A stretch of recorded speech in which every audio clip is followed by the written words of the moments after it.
ఆ రోజు నేను వాడిని చంపుతుంటే మీరందరూ కలిసి ఆపారు. లేకుంటే ఆ రోజు వాడిని నేనే చంపేదాన్ని. జైలుకు పంపేవాడిని కాదు. మీ వల్లనే వాడిని జైలుకి పంపాను. అయినా ఇప్పుడేం బాధ లేదు. వాడు జైలు చేశాడు. ఈ 4 ఏళ్లలో మార్పు వచ్చుంటుంది. రాకుంటే వాడిని నేనే చంపి మనూరు నడిబొడ్డున వేలాడదీస్తాను అని చెప్పేసి చెంచలమ్మ అంటూ ఉంటుంది. ఇక ఈలోపే కళింగ ఊర్లోకైతే అడుగుపెడతాడు. అక్కడ దిగి ఈ మట్టి మీద శపథం చేసి చెప్తున్నాను.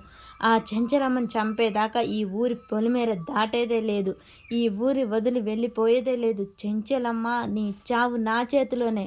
ఆన ఈ మట్టి మీద ఆన పెట్టి చెప్తున్నాను అని చెప్పేసి గట్టిగా మొత్తుకుంటాడు కళింగ. ఇక చెంచలమ్ముడి పూజారి గారు మీరు పూజకు ఏర్పాటు చేయండి. ఘనంగా ఏర్పాట్లు చేయండి. మీరు నా గురించి ఏం భయపడకండి. నేను ఆ చావుకు అస్సలు భయపడను. వానికి ఎలా బుద్ధి చెప్పాలో అలా చెప్తాను అని చెప్పేసి పూజారి గారిని అయితే పంపిస్తుంది. ఇక విజయమ్మ వచ్చి ఆలోచిస్తూ ఇక ఫోన్ తీసుకొని కళింగకైతే ఫోన్ చేస్తూ ఉంటుంది. కళింగ ఈలోపే మందుకు ఏర్పాటు చేసుకొని తాగుతూ ఉంటాడు. ఇక ఫోన్ రింగ్ కావడంతో ఎవరు అలో నేను కళింగని అనగానే విజయమ్మని. విజయమ్మ అంటే గుర్తు లేదా జైలుకు పంపించిన ఆ చెంచలమ్మ శత్రువుని. 25 ఏళ్ల పగ నీది 4 ఏండ్ల పగే. నీ పగ అలాగే ఉందా లేకపోతే జైలు కూడి తిని తగ్గిపోయిందా?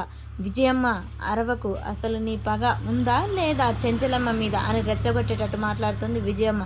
4 ఏళ్ళు జైలు చేసినంత మాత్రం నా పగ కాదు. ఇంకా రెట్టింపు 100కు 100 రెట్టింపు అయింది.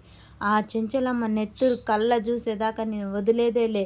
నీది 25 ఏళ్ల పగ. నువ్వేం చేయలేకపోయావు. కానీ నా పగతో నేను ఆ చెంచలమ్మను మట్టు పెడతాను అని చెప్పేసి అయితే చెప్తూ ఉంటాడు. మరి ఈ ఇద్దరు శత్రువులు కలిసి చెంచలమ్మని చంపేస్తారా? అసలు ఏం జరుగుతుంది?